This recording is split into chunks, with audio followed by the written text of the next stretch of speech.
झटपट होणारे पावडे आपण आज तयार करू. बघा, मी अर्धा फुलपात्र बेसन पीठ घेतलं, ते आता या कटोऱ्यात ओतून घेऊ.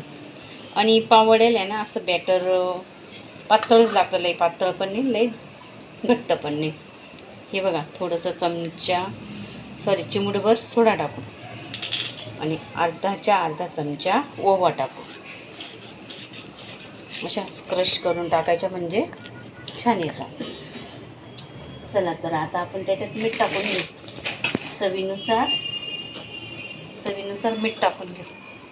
आणि आपल्याला इथं काही चटणी वगैरे काहीच करायचं आहे, नुसते सिंपल पावडे तयार करायचे आणि मिरच्या तळून घ्यायच्या आणि त्याच्याबरोबर ताव मारायचं. चला तर आता ही बॅटर बनवून घेऊ. बघा, असंच पातळ बॅटर बनवायचं. तुम्ही चमच्याच्या साह्याने बी बनवू शकता, पण हाताच्या साह्याने छान होतं म्हणून मी हाताच्या साह्याने बनवते.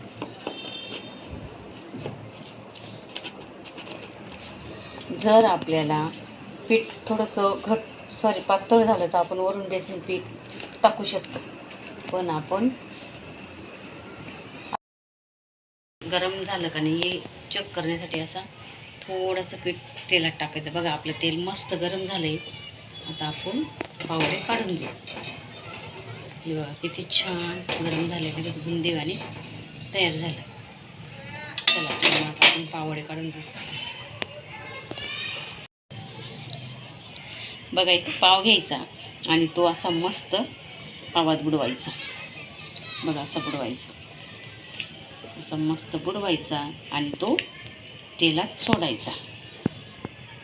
बघा, आता असं मस्त सोडून द्यायचं तेलात आणि चांगला तळून घ्यायचा.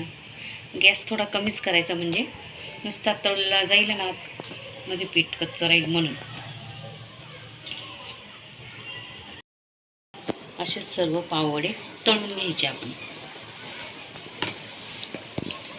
मस्त खालचा भाग तळला गेला का वरचा भाग पलटी मारायचा किंवा असं झाऱ्याने तेल टाकायचं.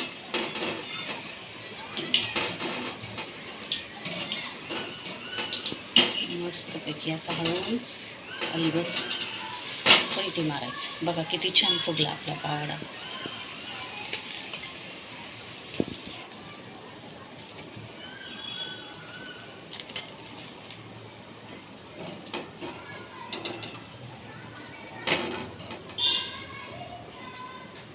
चला, मस्त तळला गेला तर याला काढून घेऊ.